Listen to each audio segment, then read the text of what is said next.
Donc, bienvenue pour ce webinaire sur les émotions et l'autisme. Je m'appelle Alexia Van Schernenburg, je suis la fondatrice d'APIC et je suis aussi un parent expert, comme on dit, puisque comme certaines d'entre vous qui nous écoutent, j'ai deux enfants neuroatypiques et donc je connais bien les affres de la gestion des émotions.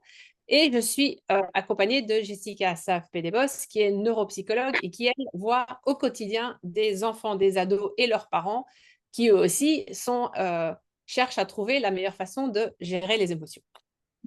Donc, dans ce webinaire, juste les petits rappels, si vous avez une question, mettez-les dans le chat. On va principalement les traiter à la fin. On a prévu 15 minutes à la fin pour des questions.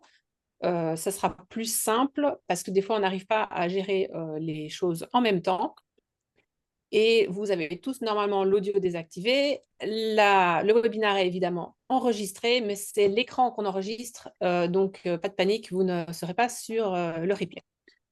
Voilà, donc avant de commencer dans le vif du sujet, je voulais juste rappeler la mission d'APIC. Donc notre mission, c'est vraiment d'améliorer la qualité de vie des familles d'enfants neuroatypiques en faisant deux choses. La première, c'est en vous fournissant des ressources de qualité comme ce webinaire, mais comme aussi des guides qu'on édite ou des contenus, des articles, etc. Et c'est aussi, et ça fait partie de notre philosophie, en construisant sur les compétences existantes des parents. Parce que quand on a des enfants neuroatypiques, en général, c'est pas tombé comme ça du ciel en 5 minutes.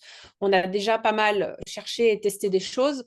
Et donc, on essaye de construire des ressources qui partent du principe que vous savez déjà des choses qui fonctionnent et qu'on va juste vous proposer des choses en plus. Et que donc, notre idée, c'est de vous apporter de façon très pratico-pratique des nouveaux outils pour votre boîte à outils. Donc, voilà. Et là, avant de rentrer dans le sujet, je voulais vous présenter Gaston. Alors, Gaston, il est 17h28 et on Alors, vous a... attends, excuse-moi, je t'interromps parce que nous, en tout cas, Pardon. j'ai l'impression qu'on est resté sur la page 1. Ah, Ouais, on a un toujours le problème. titre émotion et autisme. Et il partage plus. Voilà, et là, je suis sur Merci, Gaston. Jessica. Il est là, Gaston. C'est bon, on le retrouve. Donc, voici Gaston. Maintenant que vous le voyez. Donc, Gaston, il est 17h28 et vous avez rendez-vous chez le dentiste à 18h30. Et ça fait depuis 3 jours que vous lui expliquez que vous devez aller chez le dentiste, il le connaît, il l'a déjà vu, vous avez fait tout ce qu'il faut pour préparer. Et là, à 17h17, vous lui dites il va falloir se préparer pour aller chez le dentiste. Et là, c'est le drame. Gaston s'enfuit dans sa chambre, se met sur sa couette. Et là, vous avez de la chance, je n'ai pas trouvé la photo qu'il fallait, mais vous ne voyez même plus sa tête. Il est planqué sous la couette, il ne bouge plus. Limite, vous pensez qu'il s'est peut-être évanoui.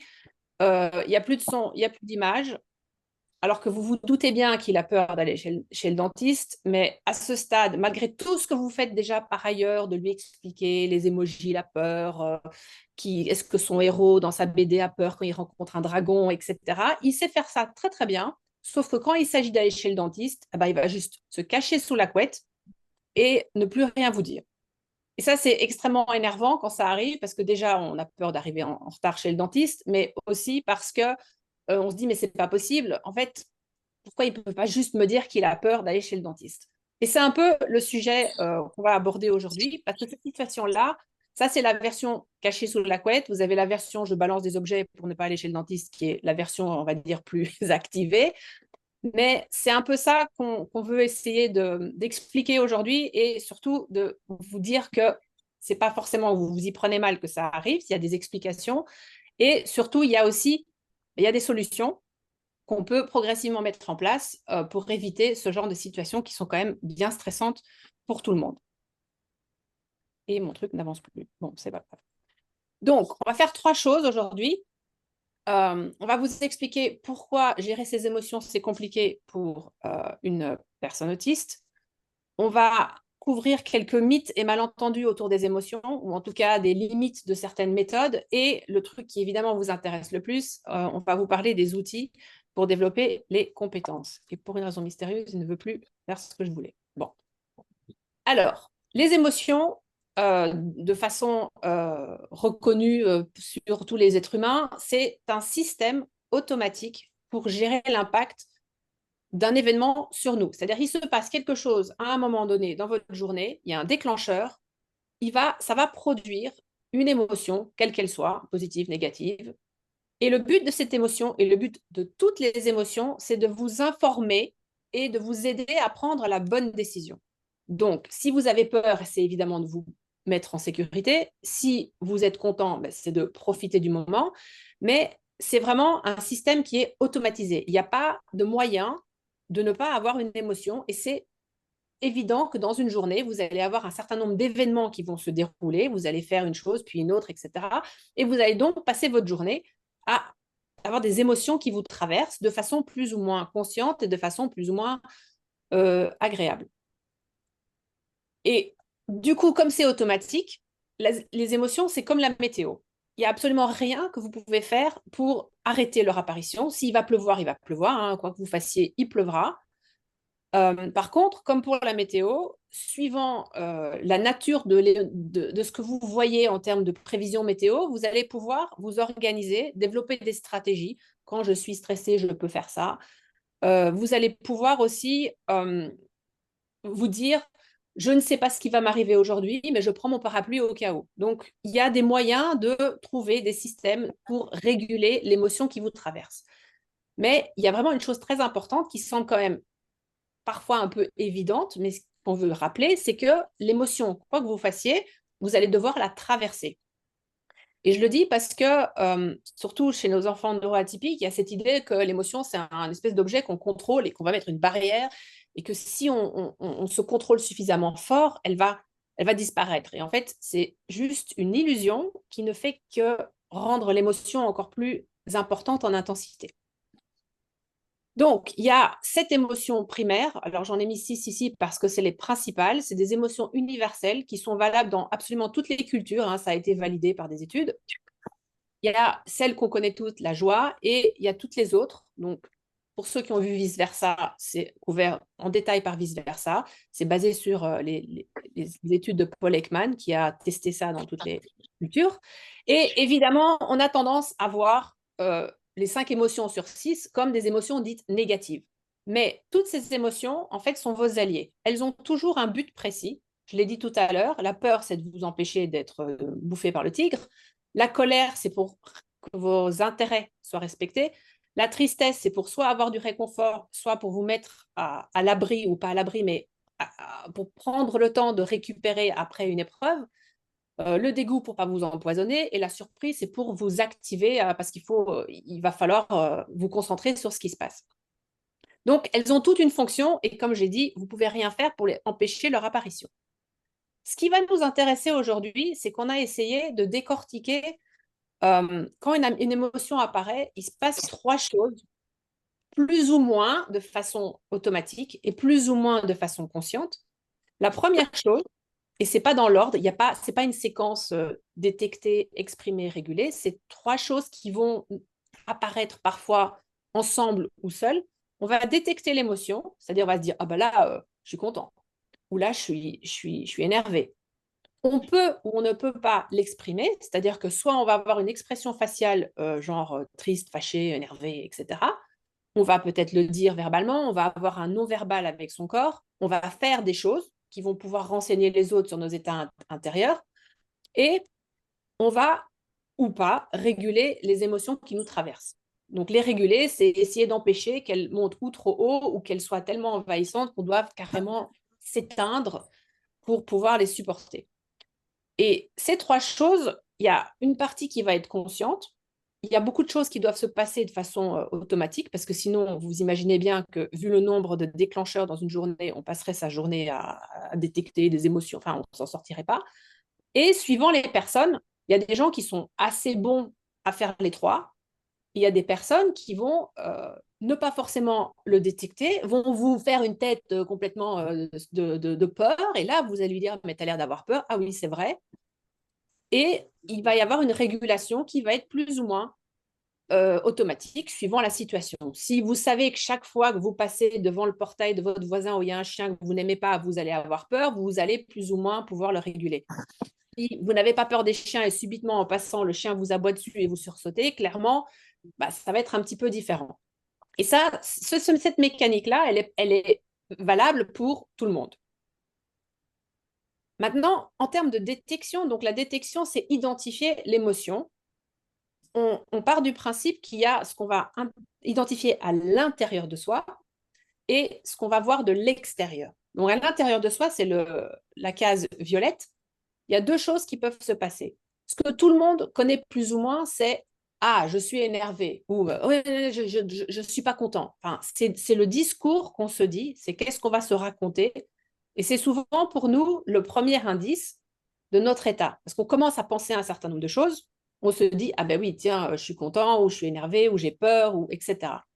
L'autre indice est plutôt le comportement qui est à l'extrême opposé du schéma où parce qu'on commence à faire un certain nombre de choses, on se dit ah ben oui, mais là je commence à, je sais pas, piétiner, je suis impatiente, ou je commence à me taire, ça veut dire que je ne suis pas à l'aise.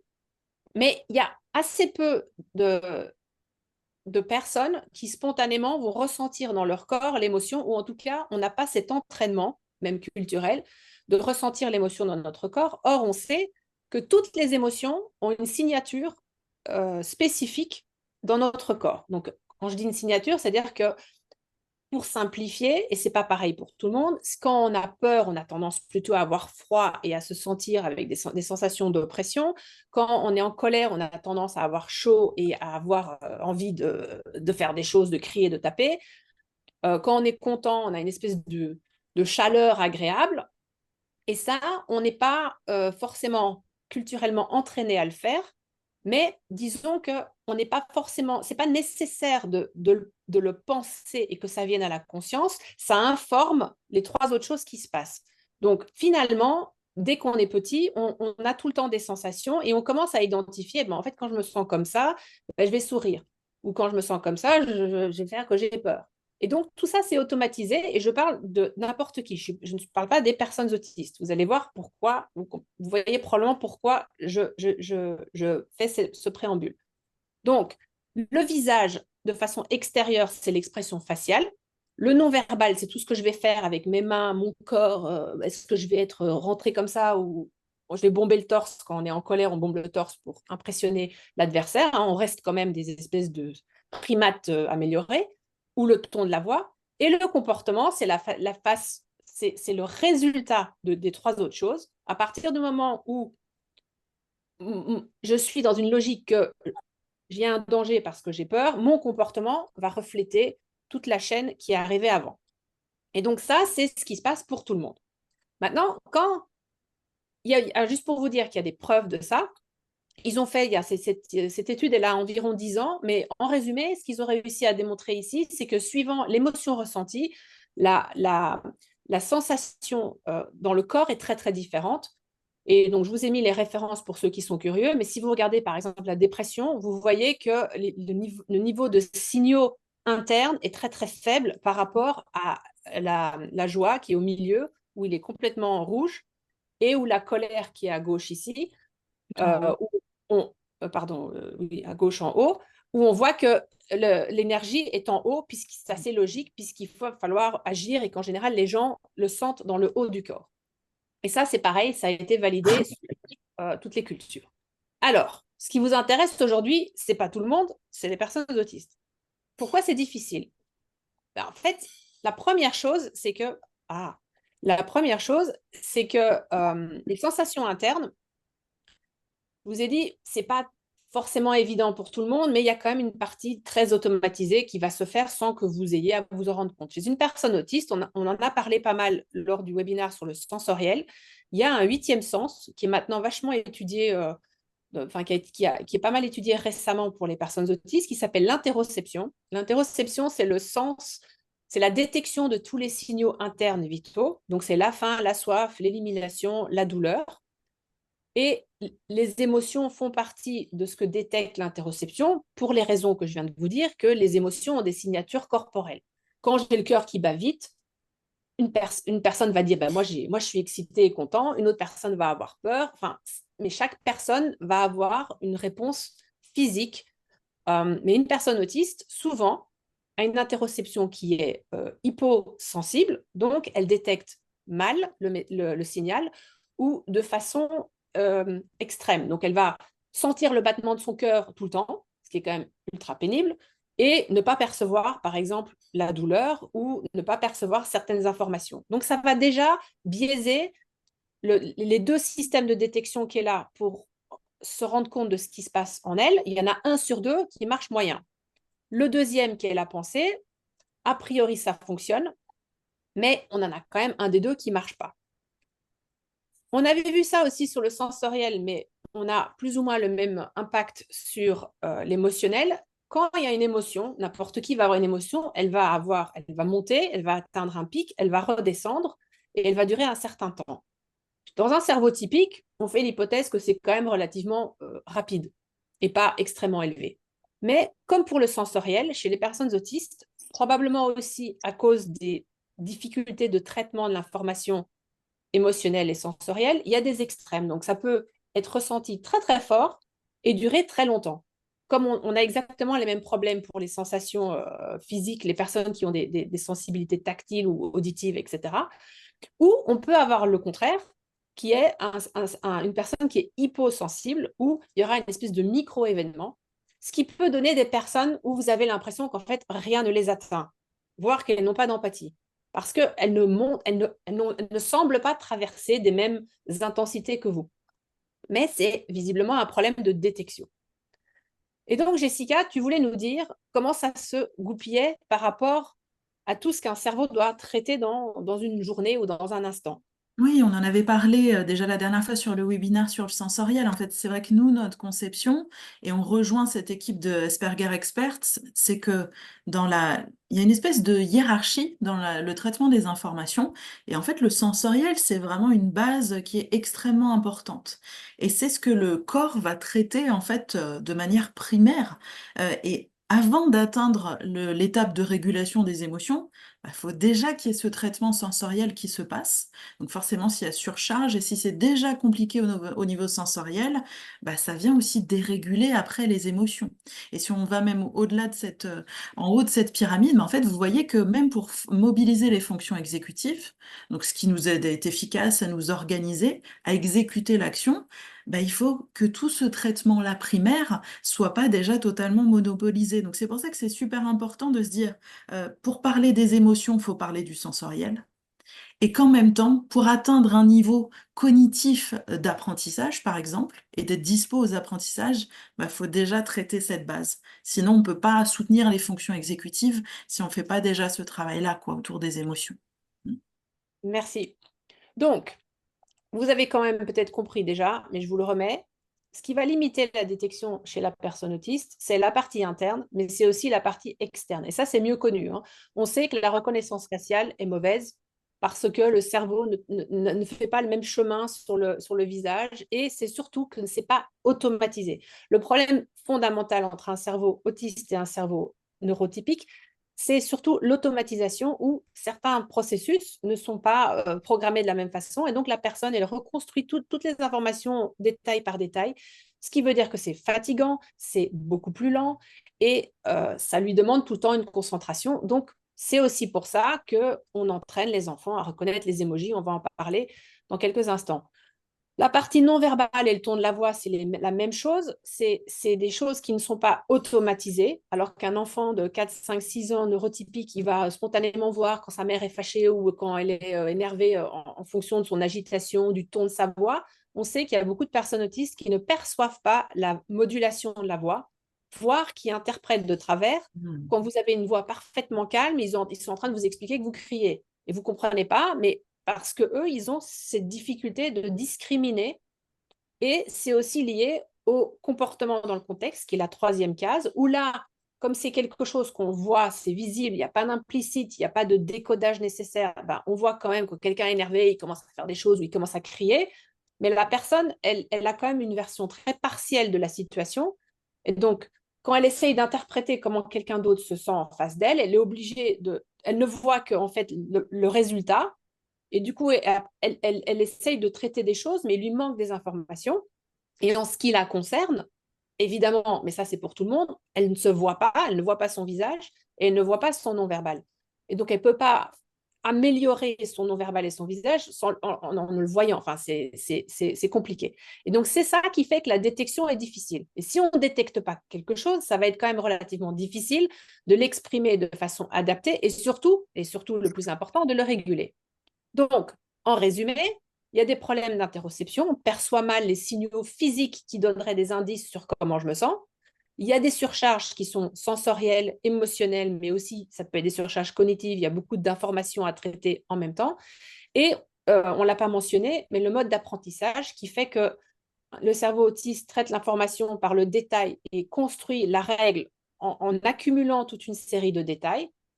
Ce qui veut dire que pour pouvoir automatiser quelque chose, il faut voir des centaines de situations, alors qu'un enfant neurotypique va apprendre par la règle, donc il va généraliser, et donc une fois qu'il aura compris sur 3 exemples, il va dire, ah ben oui, il est fâché parce que... Enfin, et ça ralentit le traitement. Donc c'est toute une série de handicaps qui causent ces difficultés qui sont vraiment réelles.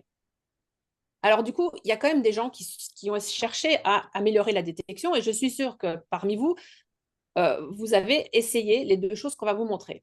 Donc, la première chose qu'on fait, c'est qu'on entraîne la reconnaissance faciale. Donc, ça, c'est les images de Paul Ekman, donc le fameux spécialiste des micro-expressions. Et ces émotions ont été validées, comme je disais, dans toutes les cultures. Et quand on montre ça à des enfants autistes, on leur apprend à reconnaître qu'il y en a un qui est la peur, l'autre qui est la joie, etc., etc. La limite de ça, c'est qu'on entraîne exclusivement la reconnaissance faciale, comme on entraînerait une intelligence artificielle à reconnaître une image, et que c'est forcément sur quelqu'un d'autre. Mais c'est déjà un début, parce qu'on sait que ce problème, c'est quelque chose qu'il faut entraîner. Une variation, c'est toutes les séries de pictos, des emojis, des bonhommes, des machins, c'est la même chose, sauf que là, elle n'a pas des visages humains, ce qui est objectivement plus difficile, puisqu'on leur met quelque chose d'abstrait par rapport à quelque chose qui est vraiment un humain. Et l'objectif est exactement le même. On arrive à leur apprendre à reconnaître le bonhomme fâché, le bonhomme vert. Enfin, moi, mes enfants, à 3 ans, ils savaient le faire, hein, aucun problème, sur la théorie. Alors après, on se dit, bon, il faut quand même un peu augmenter la complexité et on commence à associer le contexte et l'émotion. Et donc là, on voit des situations où évidemment, il y a l'expression faciale des enfants, mais il y a aussi la situation qui renseigne de manière à faire une espèce d'association. Quand 2 enfants se disputent, a priori, elles sont fâchées. Quand un enfant fait une tête pas ça, c'est qu'a priori, il est dégoûté parce qu'il essaye de manger quelque chose. Quand je suis cachée sous ma couette, vu que j'ai les yeux écarquillés, ah bah, j'ai peur, donc je me cache. Et donc, on fait des associations. Encore une fois, c'est très utile parce que ça construit la base de données émotion, situation, comportement. Mais si l'enfant n'a pas eu exactement la même situation, il est caché sous la couette, ça l'aide toujours pas à comprendre ce qui lui arrive à lui. Mais ça aide, mais ça n'aide pas complètement. Et donc, les limites de ces approches, c'est que c'est quand même centré sur l'autre personne, puisqu'on demande à regarder les émotions ou le comportement d'une photo ou d'une personne. Il faut comprendre le contexte pour que ça fonctionne, et le contexte n'est pas forcément compris de la même façon chez une personne autiste. Et ça suppose aussi, alors il y a une espèce de supposition implicite que entraîner des enfants à reconnaître des bonhommes ou des emojis va leur permettre de dire je suis fâché. Et enfin, en fait, j'avais jamais percuté avant, mais en plongeant sur ça, je me suis dit mais finalement c'est vrai parce qu'on a tous fait tiens c'est quoi l'émotion machin, avec cette espèce de croyance qu'une fois qu'ils ont compris que le bonhomme fâché il est fâché, ils vont pouvoir dire je suis fâché comme le bonhomme. Sauf qu'en fait ça marche pas. Ça marche parfois, mais on a demandé aussi à certains membres à PIC comment ils faisaient, et ceux qui avaient visiblement le meilleur résultat, ils avaient rajouté des choses, mais je vais vous dire dans un instant ce qu'ils avaient fait. Un peu de suspense. La deuxième approche, qui est un peu une variation, c'est de dire, bon, ok, donc il y a la reconnaissance faciale, mais si on explique à la personne dans son contexte ce qui lui arrive, en fait, ça va marcher, puisqu'on va lui dire ce qui se passe. Et donc, concrètement, pour prendre un exemple, ce serait je vois Gaston que tu es très en colère parce que le glacier n'a plus la saveur chocolat. Donc on a l'émotion, le contexte. C'est vrai que c'est pénible de ne pas avoir le goût qu'on aime, empathie, et on normalise, tu as le droit d'être en colère, c'est normal de ne pas être content. Et donc là, on se dit génial, on fait tout. Hein, on explique le visage qu'on voit de Gaston, on explique ce qu'on voit de son non-verbal, on prend en compte son comportement, on lui explique plus ou moins ce qu'il est en train de faire et on se dit, c'est génial, on a tout fait. Bah, sauf que si c'était si bien, ça marcherait vachement mieux. Comme je dis, on fait des bonnes choses. En plus, on donne un exemple de ce qu'il pourrait faire avec ses copains, enfin, peut-être quand il est plus grand. Mais il y a quand même des failles qui sont un peu gênantes par rapport à l'autisme. C'est que c'est de la guidance verbale, hein, c'est que du blabla. Donc, pour pouvoir estomper ce processus, bah, estomper, c'est-à-dire diminuer la guidance, c'est beaucoup plus compliqué. En plus, on est sur le canal audio, qui n'est pas le canal le plus performant chez les personnes autistes, surtout quand elles ont des émotions dites négatives, parce que personne n'a besoin d'apprendre à son enfant l'emoji content, hein. Enfin, je veux dire, c'est vraiment pas le souci. Donc, c'est toujours dans un contexte où il y a une émotion désagréable. Et le truc le plus important en termes de limite, c'est qu'il y a quand même un risque important d'écart entre le ressenti que la personne elle a à l'intérieur d'elle et le discours. Parce que moi, j'ai fait l'hypothèse que le problème, c'était qu'il n'avait pas son goût.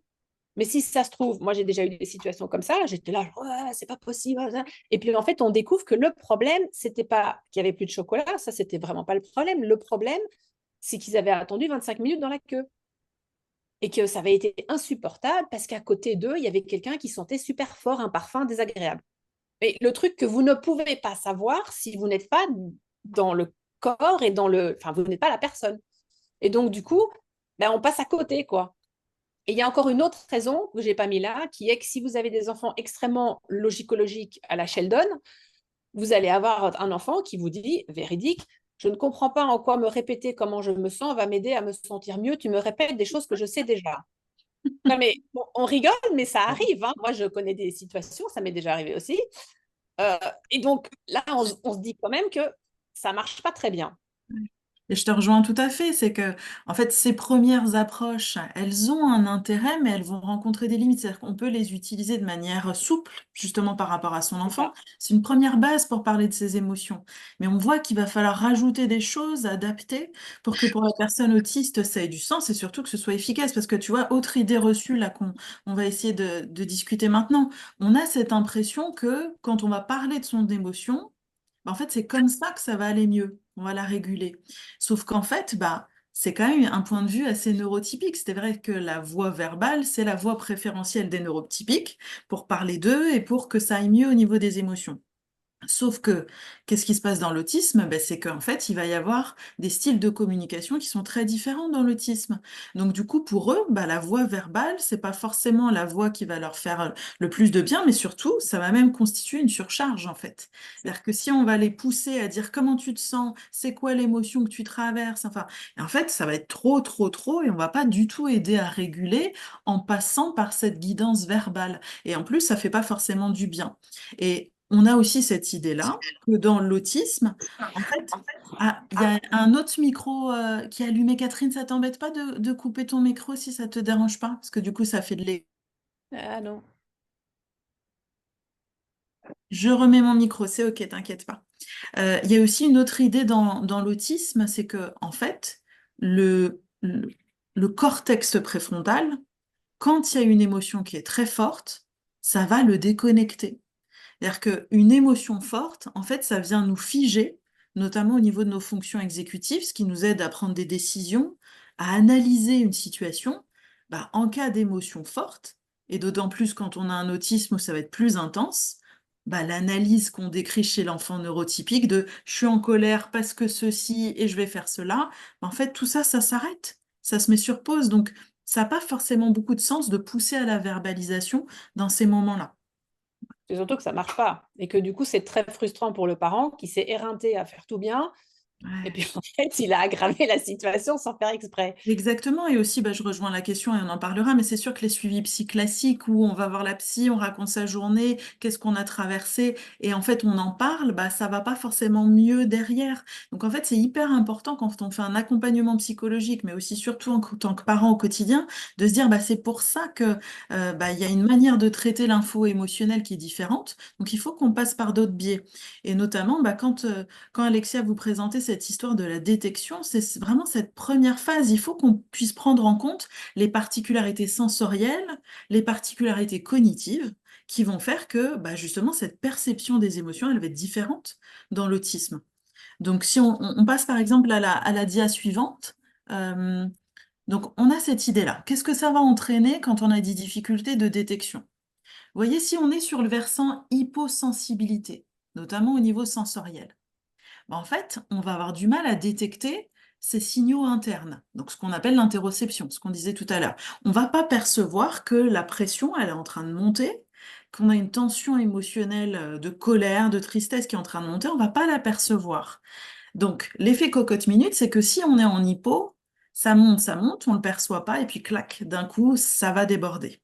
Donc, ce problème de détection va forcément engendrer après derrière une expression émotionnelle qui est un peu atypique, et ce Oui, côté parce que explosif. la personne, elle passe de 0 à 100 d'un coup, alors que Exactement. l'autre personne, elle verrait le truc arriver, et donc elle peut le réguler beaucoup plus vite, alors que l'autre, c'est vraiment, elle se prend Voilà, la le vague d'un coup. c'est le tsunami d'un coup parce qu'il n'y a pas les signaux avant-coureurs qui nous permettent de nous caler au fur et à mesure. Donc, il y a le versant hypo et puis il y a aussi le versant hyper. Quand on est hypersensible, on va recevoir l'environnement de manière très intense. Donc, du coup, ça nous place très vite en surcharge et bah, on est en hypervigilance.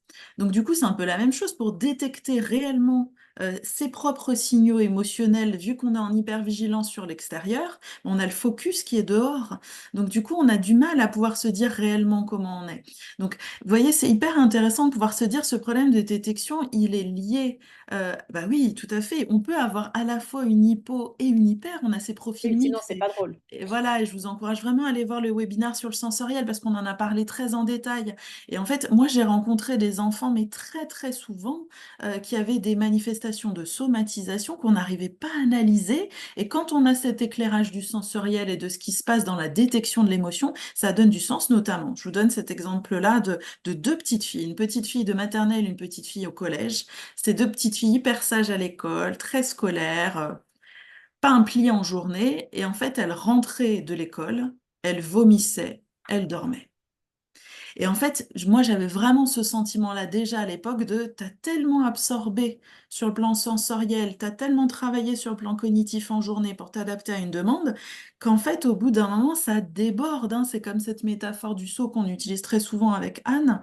En fait, il y a vraiment cette émotion qui n'a pas été détectée, on n'a pas pu réguler en journée, donc d'un coup, ça déborde. Et c'est aussi ça qui fait que bah, le corps, il prend le relais quand l'émotion, elle n'est pas traitée. Et c'est ça aussi qu'on a les meltdowns, donc ce côté explosif, et les shutdowns qui sont plutôt en mode retrait. Voilà, donc c'est pour ça que c'est hyper important quand on accompagne une personne autiste d'avoir conscience de ses particularités de détection. Ça, somatisation et puis opposition, hein.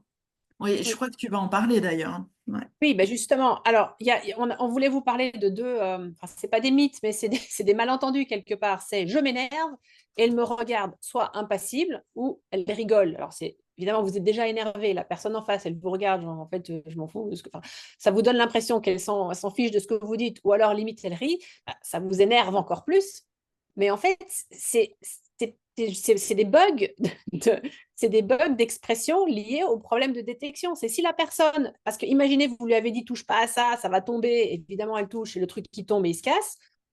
Bah, l'enfant autiste, il se dit merde, enfin, il a l'émotion, mais il se passe tellement de choses en même temps et il est déjà occupé à traiter tout ce qui s'est passé avant aussi, c'est qu'il peut y avoir un décalage ou bah, il peut y avoir vraiment un bug où l'émotion qui va être affichée ne correspond pas à l'émotion ressentie. Donc, ce n'est pas parce qu'il nous regarde avec un sourire qui va bien, ce qui est encore un truc encore plus fréquent, et ce n'est pas parce qu'il rigole quand vous vous énervez qu'il s'en fiche. C'est que à ce moment-là, c'est tout ce qu'il peut afficher ou qu'elle peut afficher.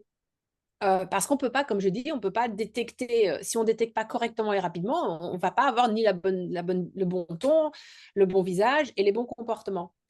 Et l'autre exemple, c'est l'exemple des colères un peu mystérieuses. C'est-à-dire qu'il y a des colères, vous voyez très bien pourquoi, il y a une cause, un déclencheur, une raison, machin. Ça va, mais il y a beaucoup de colères subitement, tranquillement en train de faire quelque chose, et puis votre enfant commence à s'énerver ou taper son frère ou jeter des trucs. Et là, vous vous dites, mais on ne comprend pas d'où ça sort en fait.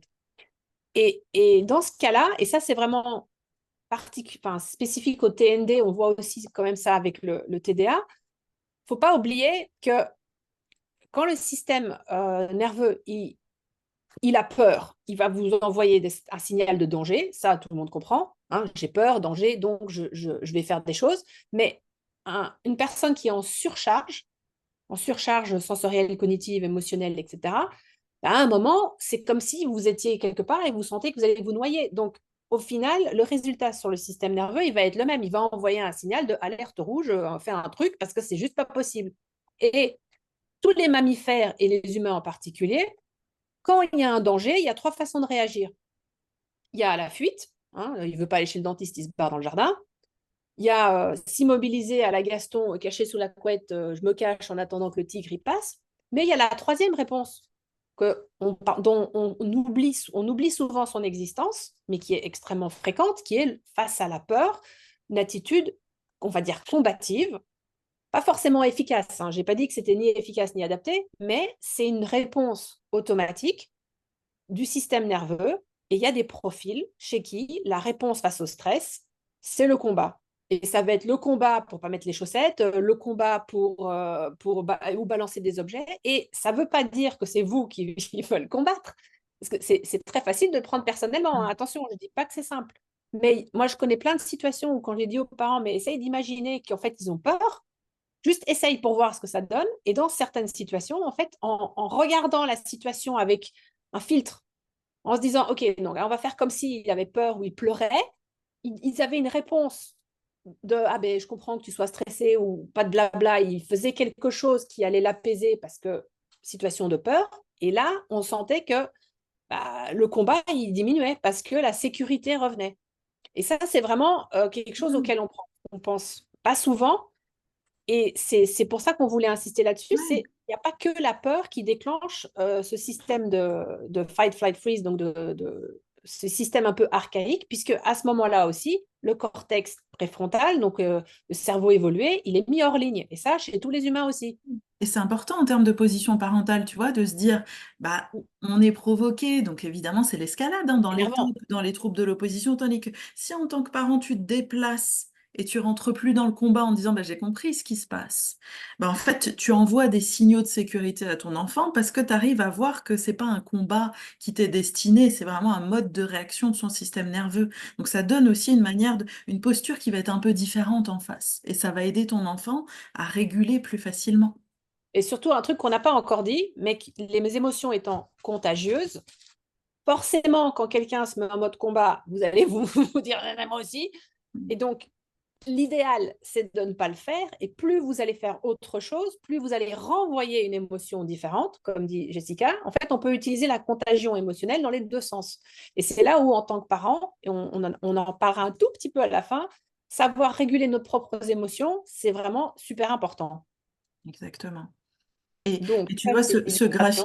ce graphique que tu as fait, il est super intéressant parce qu'il faut quand même garder en tête que c'est normal, une émotion, elle est faite pour nous faire fluctuer dans nos états nerveux. C'est normal. Sauf que bah, c'est vrai que dans l'autisme, on a des vécus qui sont plus intenses. C'est-à-dire qu'un enfant autiste, un adulte autiste, en fait, il va avoir, vous voyez ce que vous voyez au milieu, c'est la fenêtre de tolérance. C'est celle qui fait que bah, on va réussir plus ou moins à réguler. Sauf que quand on a un autisme, on va plus facilement partir dans des extrêmes. La fenêtre de tolérance, ça va être plus réduite. Donc on va être possiblement beaucoup plus facilement suractivé, donc monter jusqu'à être ce stade de fight or flight, de fuite au combat. Mais on a aussi ces profils-là de d'anesthésie. C'est-à-dire que on va avoir le corps qui, en mode survie, en mode défensif, va partir dans le gris. Et du coup, cette fluctuation de l'état émotionnel, il va être beaucoup plus intense chez l'enfant autiste, et d'autant plus quand on a des troubles exécutifs, parce que quand on a des problèmes d'inhibition, donc de frein, mais aussi de flexibilité, de souplesse, bah, ça fait que ces états-là nerveux, neurologiques, quoi, quasiment, ils vont avoir tendance à être plus rigides. Ça va être des modes un petit peu plus automatiques, quoi. Donc ça engendre aussi beaucoup de fatigue et beaucoup d'anxiété. Donc nous, on Et donc, aimerait... du coup, le système nerveux, je vais arriver là directement. Alors, Ne vous inquiétez pas, on ne va pas vous détailler le système nerveux. ouais, parce que alors justement, c'est une manière aussi d'en parler, de se dire, il y a des trucs super intéressants avec ce qu'on appelle la théorie polyvagale. Sauf que les termes, ils sont pas faciles. Ce qu'il faut, mais justement, vous allez voir, on va utiliser une stratégie pour que ce soit beaucoup plus simple pour tout le monde. En fait, la théorie polyvagale, elle part du principe qu'on a tous un système nerveux autonome. C'est celui qui nous permet de réguler notamment notre respiration, notre fréquence cardiaque, notre digestion, enfin notre température interne. Et notre système nerveux, en fait, il est constitué de plusieurs branches différentes. Et ces branches-là, en fait, elles vont donner des modes de réaction en cas de stress qui vont être plus ou moins intenses. Et dans l'autisme, en fait, ça a énormément de sens. Parce que quand on fait de la psychoéducation avec un enfant, on va justement aussi lui expliquer que parfois c'est normal, son cerveau le place en mode survie. Par exemple, quand il va passer en état dorsal, c'est-à-dire qu'il va se déconnecter, et ça a un sens, c'est-à-dire que ça lui permet de survivre parce que son cerveau a perçu un danger. Alors que quand le système sympathique est activé de manière préférentielle, bah là, c'est là où on va partir en fight or flight, en activation extrême. Alors que, vous voyez l'état, le vert là, en haut, l'état d'engagement, bah en fait, c'est un état ventral et c'est celui où on est justement en état de sécurité, en état de confort, où là, pour le coup, notre système nerveux, il n'est pas en surcharge. Et vous voyez, ça, c'est le plus important, parce qu'on a tendance à dire aux familles, diagnostic d'autisme, entraînement aux habiletés sociales. Sauf qu'en fait, déjà, si on comprend que bah, en fait, quand on est dans l'état d'engagement et qu'on est dans un environnement où on se sent bien, bah, là, on va être capable de mobiliser des habiletés sociales. Vous savez, c'est cette pyramide de tout à l'heure, hein. Donc, si le sensoriel et si on n'est pas en surcharge au niveau du système nerveux, bah là, déjà, on va pouvoir être plus capable de mobiliser ses fonctions exécutives, mais aussi sa concentration. Typiquement, vous voyez, on a tendance à l'école, par exemple, à placer les élèves beaucoup en état dorsal. On leur demande dès le CP de ne pas bouger, d'écouter, de ne pas parler. Donc en fait, on les force à un état où ils sont figés. Et comment être concentré, comment être engagé dans son attention si jamais on est en mode survie, en mode je dois me contrôler, je dois me contrôler, je dois me contrôler. Donc en fait, c'est hyper intéressant de leur expliquer comment ils passent d'un état nerveux à l'autre pour pouvoir retrouver un peu plus de contrôle et comprendre comment ils fonctionnent. Et vous allez voir, moi, bon, j'ai réutilisé une métaphore que je trouve géniale parce que vous voyez, c'est compliqué. Il y a le système parasympathique avec la branche dorsale, la branche ventrale Mais moi, je et suis le tout le temps système. Mais perdue. on s'en mêle tous, hein, mais on le sait, hein. Donc en fait, cette métaphore des animaux, elle est chouette. C'est le docteur, en plus, elle a un nom marrant, c'est le docteur Burger, qui est américaine, qui a créé ça. Et j'utilise cette métaphore-là avec les animaux parce qu'ils comprennent tout de suite, en fait, les enfants. Quand ton cerveau, il te place en état de survie, quand vraiment il perçoit un danger qui est tellement grave que là, bah, en fait, tu vas devoir passer en mode tortue.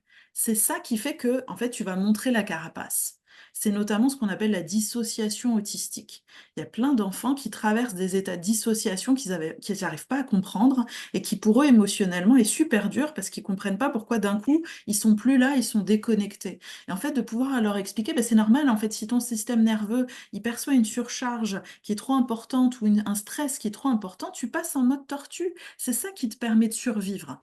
Donc ça, c'est les métaphores de la tortue, mais la métaphore de l'écureuil, c'est plutôt l'activation sympathique. Alors là, c'est vrai que cet écureuil, il est sympa. Mais en fait, Et on n'a pas l'activation trouvé sympathique, d'écureuil un peu surexcité, tendance agressive. ouais, en fait, c'est un peu ça. C'est que parfois, l'écureuil, il va vers là. C'est le côté, mais ils comprennent bien, les enfants, quand on leur dit, tu vois, l'écureuil, c'est celui qui est hyper vigilant, c'est celui qui va sauter partout, c'est celui qui est au taquet. Et ben, en fait, c'est ça. Le système nerveux peut se mettre en état sympathique, au sens, ben, en fait, je suis au taquet et je suis en hypervigilance partout.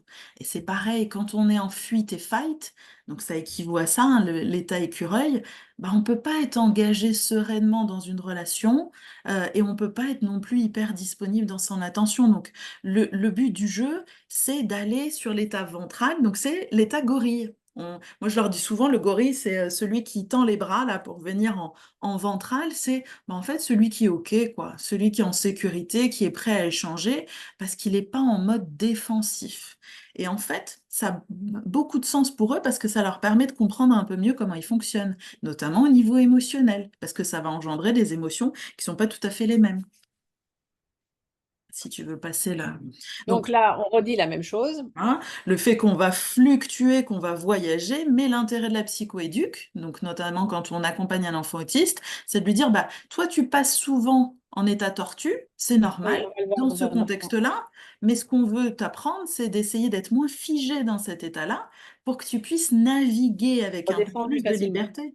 C'est ça, et de pouvoir voyager. Donc là, donc vous aurez le PDF, hein, vous aurez le détail, on va pas tout lire en détail, mais ce qu'on va faire comme travail avec l'enfant, c'est de se dire, bah, quand tu es en mode écureuil, comment tu le vois dans ton corps? Parce que là, on vous donne des manifestations physiques un peu classiques, mais on peut essayer de dire aussi, bah, tu vois dans ton corps quand tu es en mode écureuil, qu'est-ce qui se passe? Bah, tu as le cœur qui bat hyper vite, tu sens que tu as tes poings qui se serrent. Alors que quand on les aide à explorer le mode tortue, ils disent bien, hein, je me sens un peu dans le brouillard, je me sens tout mou. Je me Mm. sens pas tout à fait là, ils sentent bien la déconnexion et en fait ça leur fait beaucoup moins peur de comprendre ce qui se passe. Et moi, personnellement, je trouve d'identifier son état polyvagal, c'est plus intéressant que se dire, bah, j'ai compris que je suis en colère, que je suis triste, que j'ai peur. Parce qu'en fait, on n'a pas forcément la solution derrière. Ok, Oui. je suis en colère, mais bon. C'est que de comprendre que bah, là, je suis en mode écureuil, c'est que je suis prêt au combat, c'est qu'il y a un truc qui m'a activé. Donc, de comprendre que mon système nerveux, il m'a poussé à réagir comme ça, et que ça a du sens, et que je vais pouvoir essayer de l'aider à ralentir. Alors que quand je suis en mode tortue, bah, c'est pareil, ça permet de développer de l'autocompassion, de se dire, bah, en fait, mon cerveau, il essaye juste de me protéger, c'est mon mode de réaction. À moi, je le connais, donc j'ai moins peur, mais ça a plus de sens de se dire, bah, là, je suis en mode tortue, plutôt que là, je suis en mode tristesse. Parce que on peut combiner les deux, hein, vous voyez, c'est pas inintéressant, mais en fait, l'enfant, il va beaucoup mieux comprendre en sachant que, bah, on peut être en colère en mode écureuil, en colère et aussi être en mode dissocié. Donc, ça va être une grille de lecture qui va être en fait super intéressante pour eux. Et puis ça discrimine moins, c'est-à-dire qu'il y a quand même que trois modes au lieu Mhm. de sept ou six ou sept pour les émotions. Et puis il n'y a pas ce côté les bonnes émotions, les mauvaises. Enfin, Ouais. Et puis les émotions mixtes, hein, c'est ce qu'on disait tout à l'heure, et tu puis on sais, peut avoir plusieurs émotions en même oui, temps. voilà. Et puis cette fameuse colère, hein, on voit que la colère, alors qu'en fait, quand tu creuses un peu la colère, il y a toujours de la peur ou de la tristesse derrière, toujours. Et moi, dans les émojis, je rajoute toujours la fatigue et l'agacement, qui sont souvent justement la première émotion qui va ressortir, alors qu'en fait, pareil, quand tu creuses un peu, c'est parce qu'il y a de la surcharge. Donc, ces modes-là me Donc semblent là, très on a voulu importants. illustrer ce qu'on vient de dire, en fait, c'est que là, si on prend les, les émotions de deux personnes autistes, bon, ça n'a rien de scientifique, mais c'est vraiment pour illustrer, il y a des Deux personnes qui vont profils. passer surtout qui vont passer beaucoup de temps en mode suractivé. Et vous voyez, là, j'ai fait un peu exprès que ça s'augmente pendant l'école et que ça baisse, et que ça revienne dans la zone verte après l'école. Et de la même façon, suivant le profil, il y a des enfants pour qui ils sont dans le vert en se levant. Dès qu'ils rentrent dans l'école, ils se mettent plus ou moins en mode tortue et ils ressortent du mode tortue quand ils rentrent chez eux. Donc, j'ai schématisé, mais c'est quand même ce que toi t'observes Ouais, vraiment. où il y a des modes, n'importe qui nous écoute va avoir un mode privilégié, hein, qu'on soit autiste ou pas, de toute façon, cette théorie, elle peut marcher sur tout le monde. Par rapport à un stress, il y a des gens qui sont plutôt à faire quelque chose et des gens qui sont plutôt à devoir se mettre Se en figer. retrait. Mm. Donc, maintenant qu'on vous a dit tout ça, vous voulez savoir comment, comment faire. Alors nous, on n'a pas réinventé la roue, hein, parce qu'il y a quand même des choses qui existent, mais on s'est dit que pour pouvoir améliorer la situation pour les personnes autistes et aussi évidemment pour leur entourage, il fallait faire trois choses. Il fallait développer la détection. Vous avez bien compris pourquoi c'était important, hein, puisque il y a finalement assez peu qui est fait au niveau intérieur. En tant qu'accompagnant ou parent, comprendre le besoin, c'est toujours utile parce que ça permet de mettre des solutions derrière et aussi pratiquer ce qu'on appelle la corégulation. Donc, la corégulation, c'est ce que font la majorité des parents de jeunes enfants. Quand un enfant est tout petit, en général, vous ne vous attendez pas à ce qu'il soit capable de se calmer ou de se réguler tout seul. Vous allez faire une série de choses qui vont être le prendre dans les bras, lui parler, lui donner un verre d'eau, n'importe quoi. Et en fait, cette notion de co-régulation, elle est vraiment intéressante dans l'autisme. Compte tenu de toutes les choses qu'on vous a dites et que tous les processus ne sont pas automatisés, ben, c'est de continuer cette logique plus longtemps avec évidemment comme objectif de l'enlever. Donc, pour la détection, on n'a pas fait des choses très révolutionnaires, on propose juste de rajouter à une logique soit d'emoji, et vous allez voir la prochaine à la logique des 3 étapes polyvago, une grille qui commencerait toujours par comment je me sens dans mon corps. Là, tout de suite, maintenant, comment tu te sens dans mon corps? Ah ben, je sais pas. Alors, vous allez forcément au début avoir des je sais pas. C'est garanti. Mais c'est pas grave. Vous pouvez, il n'y a pas de réponse, vous dites, OK, mais là, quand la dernière fois, la maîtresse, elle t'a grondé, comment ça s'est passé? Qu'est-ce que tu as senti un truc dans ton corps?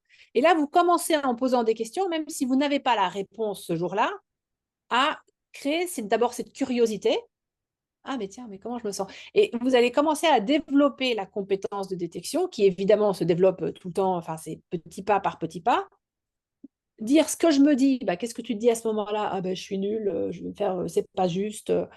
Qu'est-ce que tu fais? Bah, c'est une indication. Si je commence à, je sais pas, triturer ma trousse ou mordiller mon crayon, bah, je vais peut-être comprendre que quand j'ai cette émotion-là, j'ai ce signe-là.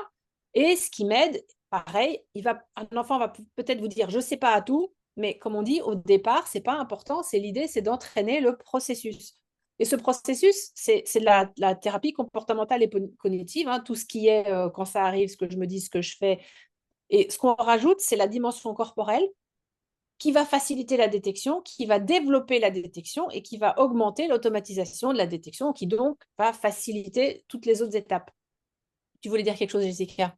Non, je te valide totalement. C'est-à-dire qu'on les guide à être curieux à l'intérieur et apprendre à déplacer le focus sur, il y a le contexte, mais il y a aussi ce qui se passe dans mon corps. Il n'y a que moi qui peux savoir ce qui se passe dans mon corps.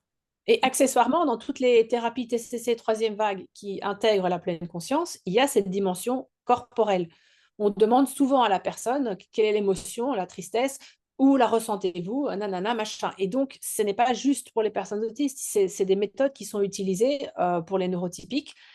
Mais là, l'idée, c'est de commencer par ça pour commencer à associer les choses. Et donc, la Avec le variation, contexte. Et je c'est ce qu'on a rejoins déjà tout, dit. et je rejoins tout à fait ce qui est dit dans le chat. Évidemment, on ne le fait pas au moment de la crise. On fait quand Oui, c'est on a oublié de le redescendu dire. pour que le cortex préfrontal soit à nouveau un peu accessible. Tout à fait d'accord. Oui, on a oublié de dire qu'il fallait faire aucune de ces choses en situation où l'émotion est élevée, pour la bonne raison que, comme on l'a dit, les fonctions exécutives ne fonctionnent pas. Donc, il y a zéro analyse. Donc, de toute façon, il y aura zéro attention, zéro rétention, zéro tout, échec garanti. Enfin, je résume, mais c'est ça qu'il faut retenir. Et donc, la variation sur le même thème, si vous voulez commencer, si par exemple c'est difficile pour la personne de distinguer la colère de la tristesse, de machin, les états polyvagaux, ça a un intérêt que c'est plus basé sur l'état physique. Il y a moins besoin de donner la bonne étiquette. C'est quand tu te sens bien, bah, tu es en mode gorille. Quand tu t'es vraiment, je bouge plus, je fais plus rien, tu es en mode tortue. Et ça permet de créer, pareil, une analyse progressive qui est Mhm. sur 3 critères et pas sur 6, qui est C'est plus plus centré sur le simple. corps, Et avec puis, exactement la même question. Donc c'est ça. après, il faut choisir. Si votre enfant, il comprend déjà très bien fâché, triste, etc., ça peut marcher. Ça peut être une autre façon de faire. Les deux sont Oui. complémentaires. Et puis à personnaliser, hein. C'est-à-dire que moi, j'utilise le gorille, mais il y a plein d'enfants qui vont mettre le chien.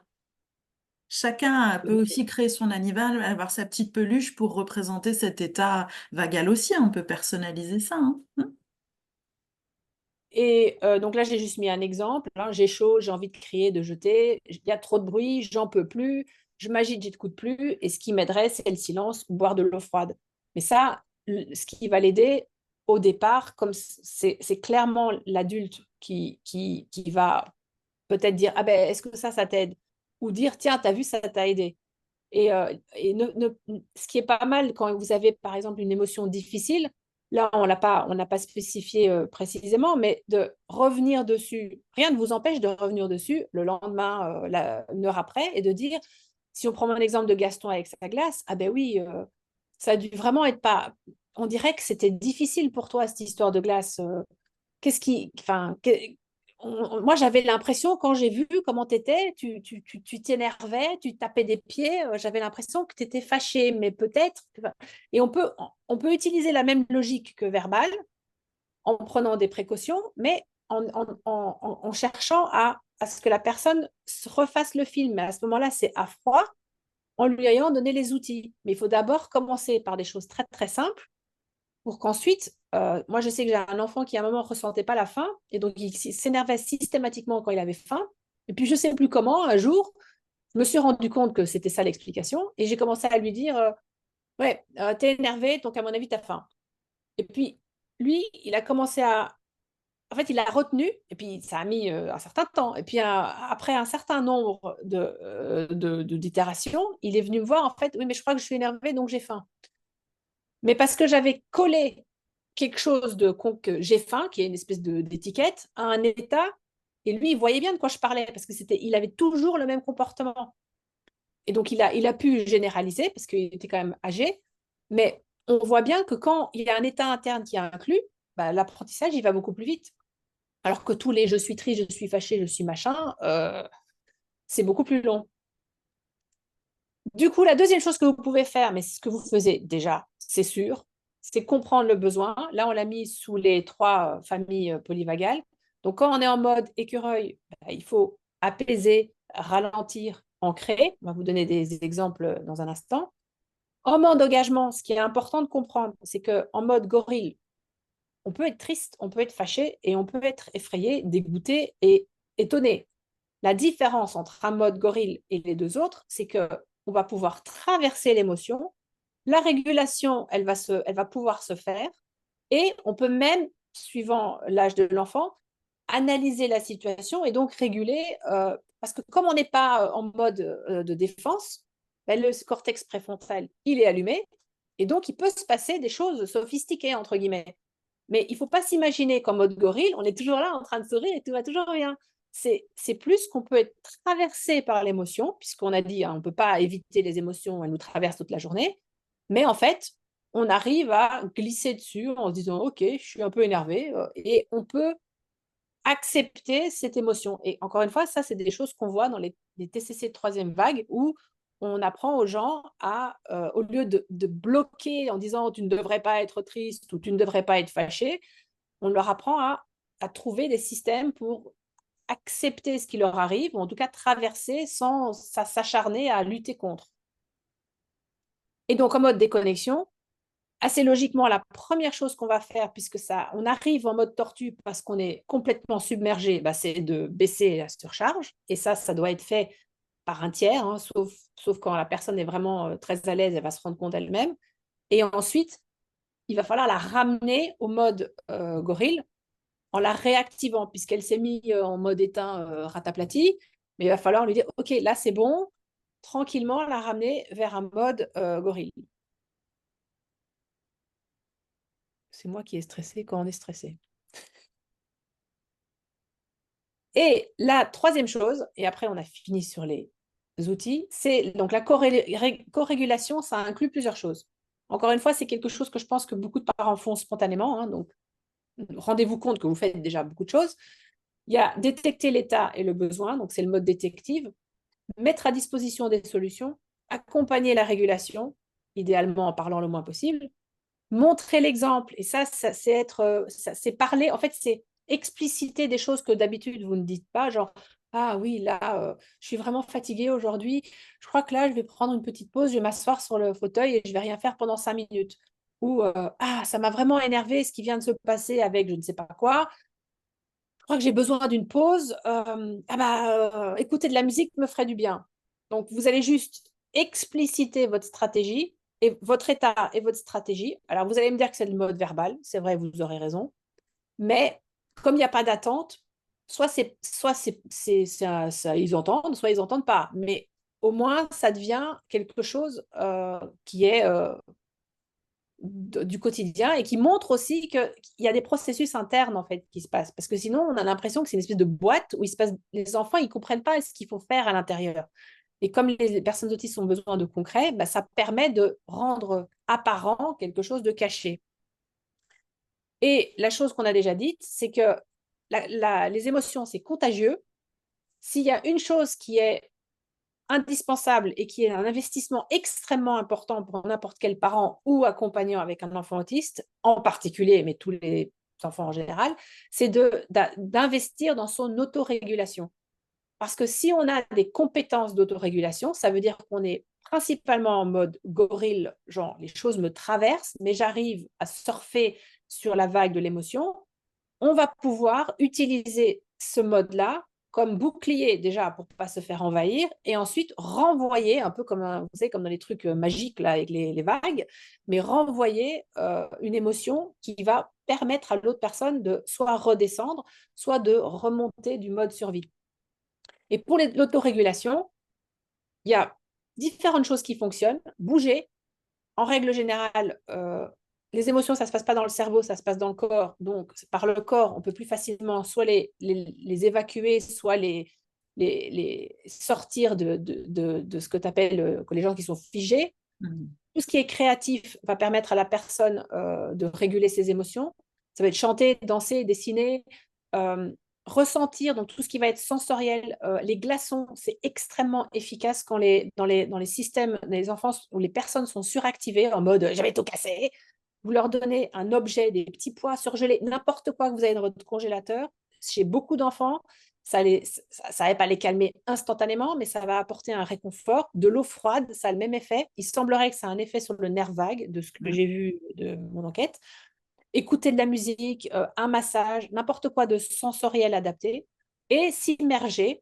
Et là, on est pareil, on est un peu à contre-courant, parce que quand votre enfant est extrêmement énervé, vous vous dites que la dernière chose qu'il devrait faire, par exemple, c'est aller faire l'iPad. Sauf que bah, dans certaines situations, si la personne elle est déjà à un seuil très très élevé de saturation, etc., c'est peut-être la meilleure chose que cet enfant peut faire à ce moment-là, parce que ça lui rapporte un environnement qui est sensoriellement adapté, qui est rassurant, c'est son intérêt spécifique. Évidemment, faire des Lego aussi, mais d'aller faire quelque chose qui est très prenant, c'est important. Alors, ça ne veut pas dire qu'il faut faire que ça, mais il vaut mieux gérer les situations extrêmes et ensuite travailler les compétences en dehors. Donc, quand il y a une crise, ce n'est pas le moment d'aller faire des grands principes, il faut juste faire la chose qui fonctionne. Et en Et stratégie donc, d'autorégulation, en fait, l'autorégulation, le pour tout le but monde, du jeu, hein, c'est valable. ouais, ça marche pour les parents, ça marche pour l'enfant. Donc l'idéal, on co-régule, on modélise un peu ce qu'on attend aussi d'eux. Peu à peu, ils vont s'approprier ces stratégies. Et en fait, l'autorégulation, ça passe aussi par plein de choses dans le corps. Et vous voyez, c'est quand même super intéressant parce que là, je suis en train de faire une formation sur la théorie polyvagale. Et un des signaux, l'idée pour envoyer un message de sécurité à son système nerveux, pour activer justement le nerf vague pour redescendre en tension, bah, ça va être notamment ce qu'on appelle le shaking. Alors, c'est ce mouvement-là. Et moi, bah, forcément, à force de voir des enfants autistes, évidemment, je me dis, bah, c'est un mouvement stéréotypé. Et en fait, c'est là où on voit que ça a tout son sens, d'avoir les steaming, les mouvements stéréotypés de type flapping, les balancements, tous ces petits tics moteurs répétitifs, bah, en fait, à l'époque, on avait Ils ont tout tendance à compris. bah voilà, et on les empêchait de faire ça. On leur Ils disait, nous empêchent arrête toujours, de hein. faire ça, arrête de faire ça. Et ben en fait, les stéréotypies, c'est même nous qui avons besoin de nous, quasiment de nous imprégner de cette stratégie parce qu'en fait, c'est ce qui nous permet de sortir la suractivation, le stress. Et donc, c'est un moyen d'envoyer à son cerveau un message de sécurité. Mais ça peut être plein de choses. Donc, on a dit les balancements, les mouvements stéréotypés, c'est un moyen de réguler ses émotions. Donc, faut, Soupirer. au contraire, ouais, ça, c'est extrêmement puissant, le soupir. C'est marrant, on n'y pense pas forcément, mais on pose le truc. Il y a aussi tout ce qui va être, tu sais, donc vibration de la gorge, ça va être les Chanter, donc. et après fredonner. Enfin, moi qui vis vraiment ces moments de dissociation parfois que je peux avoir dans les transports, dès que je repasse en mode activation, donc fredonner, me balancer un peu, retrouver du moment, des mouvements justement dans ces moments qui sont compliqués, ben en fait, on voit qu'on retourne à un état d'activation où on a un peu plus de contrôle. Et il y a aussi tout ce qui va être sensoriel. Donc, vous voyez, on retombe sur ce qu'on vous disait au départ. Apprendre à Vous gérer ne ses devrez émotions. pas y échapper. Et ouais, c'est que bah, pour apprendre à gérer ses émotions, il faut aussi s'écouter sensoriellement. Et parfois, bah, l'odeur de son chien, un parfum qu'on aime, bah, c'est ça aussi qui va nous permettre d'auto-réguler cette émotion qui est en train de nous traverser. En fait, ça permet de regagner en liberté, de regagner en souplesse et en résilience en faisant attention à nos impressions sensorielles. Donc la respiration, les vibrations, les mouvements stéréotypés, tout ce qui va nous permettre de nous ancrer, le contact à la nature, la musique, et ben tout ça, c'est en fait revenir au corps, quoi. C'est d'apprendre à écouter son corps et au lieu tout de suite de partir en rumination sur je suis en colère, mais qu'est-ce que je peux faire? Mais c'est aussi de redescendre un peu, en fait. C'est vraiment notre message principal parce que on sait à quel point le sensoriel, c'est une voie d'entrée qui est extrêmement puissante pour les parents. Quand on a un enfant autiste, eh ben, on vous encourage à continuer sur cette voie, clairement. Je crois que c'est tout ce qu'on a pour aujourd'hui. Je voulais juste vous dire, avant de prendre les questions, qu'on a un webinaire en mars. On va recevoir le docteur Vanina Bellavoine, qui est neuropédiatre, et on parlera des troubles les plus associés à l'autisme. Donc, ce sera en particulier le TDA, les DIS et l'épilepsie. Donc, elle n'est pas neuropsychiatre, elle est neuropédiatre. C'est pour ça qu'on reste sur les troubles des apprentissages et l'épilepsie. Et vous Et verrez, elle on est a ultra sympa. Et en avril, on va vous parler d'un profil qui s'appelle le profil PDA, Pathological Demand Avoidance, qui n'est pas un profil officiel de l'autisme, mais qui prend beaucoup d'envergure ou d'ampleur dans les pays anglo-saxons. C'est un profil atypique où toute demande génère un stress intense. Donc, c'est des profils, on pourrait dire, très opposants et où les recommandations habituelles de structuration, renforcement et autres choses prévisibles échouent, voire aggravent le problème. Donc ça sera en avril. Il y aura peut-être un autre webinaire en avril et on vous prépare plein de choses pour le mois d'avril puisque c'est le mois de la sensibilisation à l'autisme. Voilà, donc je crois qu'on a des questions dans le chat qu'on va s'atteler à regarder. Est-ce que tu veux Alors là, oui, notamment le dernier message, après on le reprendra peut-être un peu dans l'historique, mais des idées pour soi-même travailler en tant que parent sur l'autorégulation. Alors vu qu'on le disait, c'est vrai qu'on renvoie justement beaucoup de nos émotions à nos enfants, mais je reviens aussi à ce qu'on disait tout à l'heure, c'est que quand on est en mode combat, bah, en fait, on a nous-mêmes tendance en mode automatique à rentrer dans le même mode que l'enfant. Donc le but du jeu, même si je sais que c'est super dur, c'est d'essayer d'apprendre à se déplacer. C'est-à-dire, Oui, on esquive un peu cette entrée dans le mode lutte en essayant en fait de breaker ce qui peut sembler être du combat. Donc, on va partir sur des sensations qui vont être agréables. Ça peut être de la musique, ça peut être de leur permettre, comme on disait tout à l'heure, de retourner au centre d'intérêt spécifique pour justement ne pas monter en puissance et ne pas renforcer l'escalade. Ça va être aussi d'accepter, sans trop de culpabilité, de s'offrir un break même si c'est 2 minutes pour aller aux toilettes, faire du shaking, faire du piétinement, boire de l'eau. écouter de la musique, boire de l'eau. Enfin, vraiment, c'est en fait arriver soi-même à se dire, il faut que moi-même je puisse redescendre pour pas juste être en miroir de mon enfant qui est en train de monter en pression. Donc, Il y a une chose on avait pas mal vu avec Romain. Donc, Romain, c'est l'éducateur spécialisé qui intervient dans les ateliers d'APIC coaching. Et ce qu'on avait fait un webinaire sur les crises de violence. Et ce qu'on avait constaté, c'est qu'en fait, à partir du moment où on a un plan en tant que parent, quand on est confronté à une situation qui est quand même extrême, hein, finalement, le fait qu'on ait déjà réfléchi à des solutions, des stratégies, alors pas forcément, on n'a pas la solution 100% magique, mais qu'on ait déjà un plan avec son conjoint si on en a un, avec soi-même si on n'en a pas, ça permet de se mettre un peu, de se décentrer, c'est-à-dire de se mettre en mode un peu comme un pompier qui irait répondre au feu. C'est-à-dire que quand le pompier il va répondre au feu, il ne pense pas au fait qu'il a peur ou que c'est énervant. Il se met sur, OK, la protocole feu, c'est on fait ça, on fait ça, on fait ça.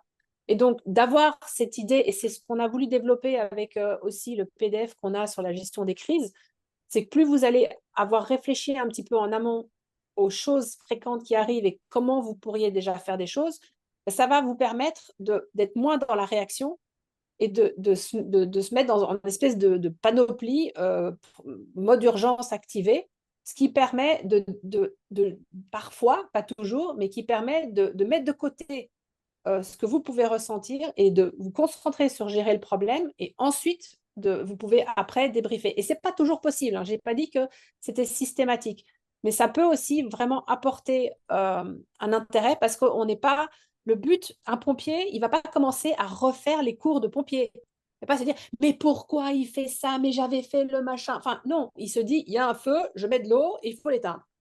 Et souvent, dans des situations comme ça, on commence à refaire toute l'histoire. Non, mais je ne comprends pas, j'ai fait ça, nanana. Et en fait, on dépense énormément d'énergie à faire de l'analyse qu'on n'est pas vraiment en état de faire.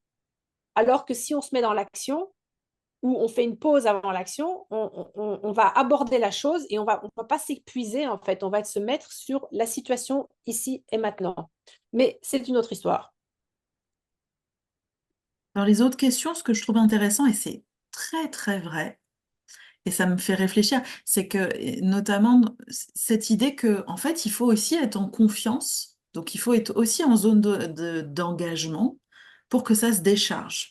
Je pense qu'il y a une Oui, combinaison des deux, c'est qu'il y a cet effet de ça monte, ça monte, ça monte, et je suis dans un environnement où je suis en mode tortue. Donc si ça sort, c'est le traumatisme, je vais être humiliée, parce qu'il y a souvent cette cognition-là, quand on disait les oui, pensées, on se retient en journée parce qu'on se dit, je vais être rejeté, je vais être humilié, on va pas comprendre. Donc en fait, ils se retiennent, et il y a le corps qui cède quand ils sortent de l'école. Donc là, il y a un effet trop-plein, hein, clairement, qui est... Mais il y a aussi cette histoire de confiance de, bah, c'est mes parents, quoi. Et ils vont pas me rejeter quand je vais montrer cette face de moi-même. Donc c'est aussi ce mouvement-là de, pour revenir à un engagement qui est plus serein, bah, en fait, il faut que je vide le seau, hein. Je vous encourage à revoir, comprendre l'autisme de l'intérieur de Anne. C'est que bah, il faut de toute façon que ce seau se vide à un moment donné. Et c'est vrai, c'est toujours tout ce qu'on dit aux parents de toute façon en guidance parentale, c'est que c'est avec vous que l'enfant va être le pire, parce que c'est vous sa figure d'attachement et c'est avec vous qui va se permettre le pire, parce qu'il sait que vous serez toujours là à l'aimer, même si c'est difficile, alors que les copains, alors que d'autres membres de la famille qui vont être peut-être moins tolérants, ils vont se contenir beaucoup plus et ils vont pas réussir justement à montrer leurs émotions au fur et à mesure de la journée pour ajuster.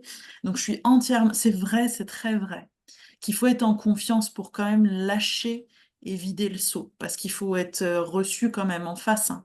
C'est vrai qu'il y a une combinaison des deux, tout à fait. Mm. l'écureuil de... Oui, c'est Ouais, elle vrai. est chouette, hein. Un Il est chouette projet, cet écureuil, c'est elle une a bonne raison. idée. C'est Véronique qui nous le propose, il est génial. Je n'y avais pas pensé.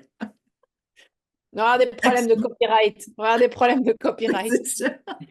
Mais on est sur un écureuil un peu plus Et agréable, ça un peu plus correspond mieux, nerveux. oui.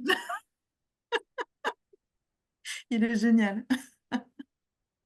Alors, mhm. Oui, mais je crois que c'est Leslie qui dit c'est compliqué pour eux de mettre les noms à 22 ans, ils ne ressentent ni hâte ni impatience, mais tu vois les signes. Mais du coup, tu pourrais le faire à l'envers, c'est-à-dire, mais quand je vois que tu tapes des pieds, nanani, nanana, Ouais. on dirait que j'ai l'impression que tu es impatient, et à chaque fois, pour commencer à faire des associations, gestes, enfin, gestes, étiquettes en fait. Ouais, parce que ce problème d'interoception, c'est comme de détecter si on a faim, si on Il y a est des gens qui fatigué. ne sentiront jamais la fin, hein. Voilà, donc en fait, il y a ce problème-là, et j'ai notamment un jeune que j'accompagne qui dit toujours, la moindre émotion, c'est je suis agacé. Ça m'énerve, ça me saoule, mais pour tout. Et en fait, parce que lui a du mal à discriminer Bah que oui. quand je suis agacée, c'est parce que ma sœur m'en met trop dans les oreilles ou c'est parce que j'ai trop de devoirs. Donc, en fait, c'est de les aider peu à peu à discriminer. Bah là, dans ton corps, est-ce que c'est plutôt la fatigue? Est-ce que c'est que tu as envie de faire autre chose? Enfin, c'est en fait de les aider peu à peu à se dire ce fourre-tout que tu ressens ou que tu ressens pas. Bah moi, je vois dans ton corps qu'il y a un truc qui se passe. Est-ce que tu me valides que c'est vrai? Est-ce que tu ressens vraiment ça? Et d'essayer de voir ce qui peut apaiser. Mais c'est vrai que parfois, il y a une déconnexion qui est telle que nous, on voit qu'ils sont crevés, par exemple, et eux, ils nous disent non, non, je suis pas du tout fatiguée ou non, non, je suis pas du tout stressée. Et on a beaucoup de Les parents, hein, cernes. c'est ça. On en a beaucoup hein, quand il y a des problèmes d'interoception, hein, qui vont nous dire non, je suis pas fatiguée alors qu'on le voit, hein. Oui. Donc Mais ça, et qu'est-ce que j'ai ça, vu? c'est vrai que mais même Anne, elle expliquait, c'est qu'on n'a pas forcément, il y a des gens qui vont jamais développer l'interoception suffisante à le détecter de façon interne, mais qui par contre vont avoir des systèmes pour se dire, OK, je dois dormir 8 heures parce que je sais que si je dors 8 heures, il y a moins de problèmes que si je dors 4 heures. Enfin, je dis des bêtises. Et Ou c'est si je ne ça, bois pas de l'eau toutes les 2 heures, ça va je pas sais que aller. je n'aurai quand même pas soif, mais c'est mieux pour moi et ça devient une Mm. espèce de truc. C'est ça. Et je te donne un autre exemple, et c'est pour ça, et on revient toujours au sensoriel, c'est qu'on développe des stratégies adaptées. J'ai encore eu un petit garçon, un très grand garçon l'autre jour en consultation, avec les accidents de pipi en journée. Bah, c'est aussi un problème d'interoception. C'est-à-dire qu'en fait, on est tellement focalisé sur l'extérieur ou concentré sur autre chose qu'on ne perçoit pas dans son corps le fait d'avoir besoin d'aller aux toilettes. Donc, émotionnellement, c'est hyper humiliant pour lui. Et du coup, on va développer des stratégies, comme tu disais pour le verre d'eau, de, bah, je sais pas, toutes les heures et demie, je me prévois ma montre pour aller aux toilettes, sans même y réfléchir, parce que du coup, on développe des stratégies qui ont du sens pour lui pour combler ce déficit d'interoception. Mais voyez à quel point, à nouveau, on retombe sur cette idée que le sensoriel va aussi impacter beaucoup les émotions derrière, hein. Donc, il y a une question, quelle stratégie de co-régulation face à un enfant violent envers Ouais, les autres ça, qui c'est ne ce veut qu'on pas être disait tout à l'heure. touché? Ouais, on en a parlé. Après, s'il ne veut pas être touché, mais à un moment, déjà, il faut le prévenir à l'avance. Enfin, moi, je sais qu'on en avait discuté avec Romain, quand il y a de la violence, à un moment, il faut agir. Donc, il n'aime pas être touché, c'est une chose, mais parfois, il y a des situations, il faut prendre la personne. Donc, il faut peut-être le mettre dans une couverture lestée ou faire quelque chose et dire, maintenant, je vais devoir te mettre là et t'éloigner ou faire sortir les autres. Enfin, je pense que ne jamais toucher qu'à personne, c'est parfois pas possible. Par contre, il faut, je pense, le limiter et expliquer ce qu'on fait. C'est-à-dire, enfin, Mm. expliquer, pas faire une grande phrase compliquée, mais c'est, je vais te mettre là, je le fais. Et agir, en fait. Parce que continuer à dire non, mais non, non, non, et surtout ne pas. Souvent, ça, ce Romain, il le dit beaucoup, c'est le blabla, c'est fatal. Enfin, je veux dire, c'est la première chose qu'il faut arrêter de faire, c'est parler. Parce qu'en général, on parle pour nous-mêmes. La parole, quand c'est du stress, donc c'est contagieux. Plus on parle, plus on contamine la personne qui est déjà bien, bien stressée. Et la seule raison pour laquelle on parle, c'est qu'on a l'impression de faire quelque chose. Sauf que quand on parle, en fait, on fait rien, on fait juste parler. Concrètement, dans une situation comme ça n'aide pas du tout. C'est comme si vous parliez, ah, mais il y a un feu, mais il y a un feu, vous avez vu qu'il y a un feu, il y a un feu, mais il y a un feu. Enfin, c'est débile, non? Enfin, il vaut mieux aller chercher un seau d'eau. Être dans Sauf que l'action, faire une c'est une action rapide. façon en fait, on est submergé. Et donc, c'est là où c'est, comme m'avait dit Jessica, c'est peut-être juste se dire, je vais souffler, ou je vais prendre 2 respirations, ou je vais sentir mes pieds sur le sol, ou je vais regarder 3 objets dans l'environnement. Il y a des techniques comme ça où on revient sur du sensoriel, chercher 5 objets, entendre 3 bruits, enfin, je ne sais plus comment ça s'appelle. Et ensuite, faire quelque chose et ne pas parler. Et vraiment, la parole, on insiste, mais s'il y a une chose qui ne marche pas, c'est ça. Et même moi qui aime parler, je vous confirme que c'est beaucoup mieux si on ne parle pas. Oui, et Et puis même quand ça arrive. on les place en surcharge et nous, on perd du temps dans l'action. Non, mais c'est Voilà. vrai. Le mode combat, est-ce Euh, que ça serait une raison par laquelle j'ai vu dans les yeux de mon fils une véritable image de terreur en nous regardant une fois, il souriait et mon mari a pensé de la provoque. Bah ça, on en parlait tout à l'heure, hyper fréquent. En fait, on voit pas, ou alors il y a ce visage très neutre, le ton monocorde parfois, et en fait, c'est tellement pas exprimé qu'il va y avoir des réactions de crispation qui peuvent mener à des sourires. Le nombre de fois où j'ai entendu, mais même à des enterrements, des réactions complètement décalées, oui. parce que c'est trop en fait. C'est un espèce de trop-plein où on se dit, mais qu'est-ce que les autres, ils attendent de nous? Je suis censée faire ça, mais je le ressens pas. Enfin, et en fait, ça entraîne un masque qui est encore plus rigide. Donc du coup, on interprète ça comme de l'insolence et de la provoque, mais c'est normal. On a aussi plein de profs comme ça qui vont dire, ah bah tu me souris, tu te fous de ma tête, quoi. Alors qu'en fait, il y a un malaise, ils sont mal à l'aise émotionnellement, et parfois en réaction, ils vont sourire alors que pour eux, ça veut absolument, absolument pas dire la joie, quoi. Donc c'est pour ça qu'il y a vraiment ces particularités de détection, ces particularités d'expression, à la fois en non-verbal, mais aussi en verbal, avec parfois un langage très direct, qui manque de tact, mais si à un moment donné on va pas bien, bah, ça sort encore plus direct.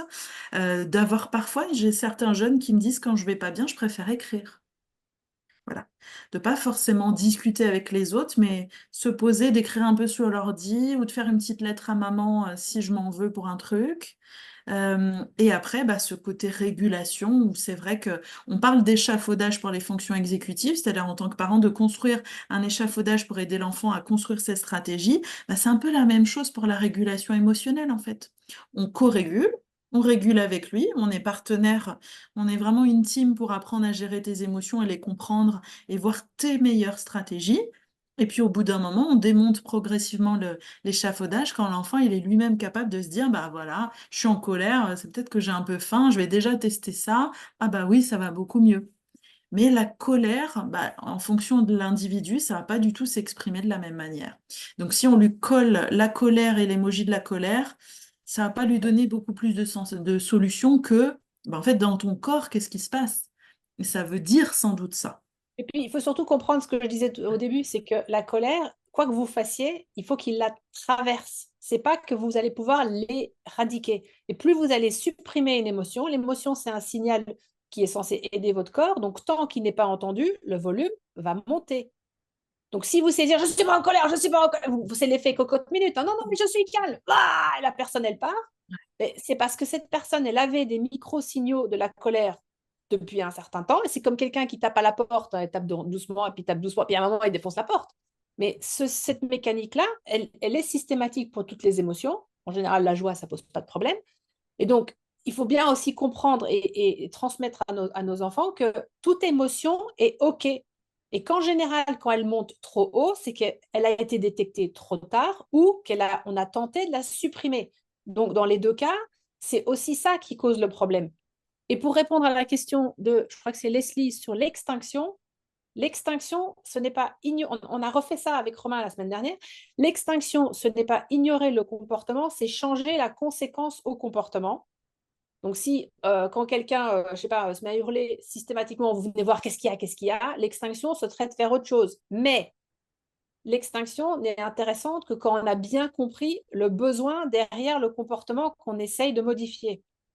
Donc, si quelqu'un se met à hurler, on dit ah non, on va juste l'ignorer, il va s'arrêter. En fait, ça ne va juste pas marcher parce que la personne, il y a une raison pour laquelle la personne, elle crie. En général, c'est pas juste pour embêter les gens, c'est qu'il y a une fonction au cri et il faut décortiquer. Et ça doit être l'effort de l'accompagnant ou du parent de se dire qu'est-ce que ça peut être. Est-ce que ça peut être un inconfort? Est-ce que ça peut être une douleur? Est-ce que c'est un mode de communication? Est-ce que c'est de l'anxiété? Est-ce que c'est parce qu'en fait, ça s'est ancré comme ça et ça a été renforcé? Et tant qu'on n'a pas compris la fonction du comportement, l'extinction n'a aucun sens. C'est comme on avait une situation, un enfant qui se réveille la nuit parce qu'il a peur, ça ne sert à rien de ne pas aller le voir. Parce que tant qu'il a peur, ça ne va pas l'aider de l'ignorer, parce que ça va juste aggraver sa peur. Alors qu'il faut d'abord travailler la peur, et ensuite, ce comportement disparaîtra. Donc l'extinction, c'est souvent mal compris. Romain, il l'a bien expliqué. Et donc, c'est pareil, les émotions, elles ont toujours une fonction. Et donc, chaque fois que vous avez une émotion en face, vous ne comprenez pas, vous dire, mais qu'est-ce qui pourrait être le besoin derrière? Et en Mm. général, ce n'est pas de vous rendre fou, ce n'est pas de vous provoquer, Mm. il y a toujours une bonne explication à partir du moment où vous essayez de vous mettre dans la logique de la personne, qui n'est pas la vôtre. Ouais, et puis ce Et c'est ça discours de... l'exercice, qui n'est pas toujours facile, mais qui souvent est rentable. Oui, et puis cette posture d'accueil, quoi. Comme tu dis, ce mot traverser, moi je Et de l'utilise tout le temps. curiosité, et de se Voilà. dire, mais et parfois, parfois, c'est pas le moment de se poser la question sur le moment. C'est ce que je dis, c'est le pompier, il se pose pas 47 questions, il fait son truc. Et après, vous pouvez vous dire, OK, mais alors finalement, qu'est-ce qui s'est passé? Et décortiquer ça. Et ça, c'est des choses qu'on fait aussi avec Romain, où on reprend des séquences et on regarde jusqu'à bien longtemps avant la situation de problème, parce que généralement, on voit qu'il y a toute une espèce d'accumulation qui fait qu'à un moment, le truc, il explose. Et donc, c'est clairement pas parce que la télécommande est tombée par terre que votre enfant a fait une crise. En général, il s'est passé 7 choses avant. Enfin, je dis 7, ça peut être 4 ou une, hein, mais c'est rarement la dernière chose. C'est la goutte d'eau. Et donc, à vous de comprendre qu'est-ce qui a rempli le verre, en fait. Merci beaucoup pour votre participation et pour vos questions.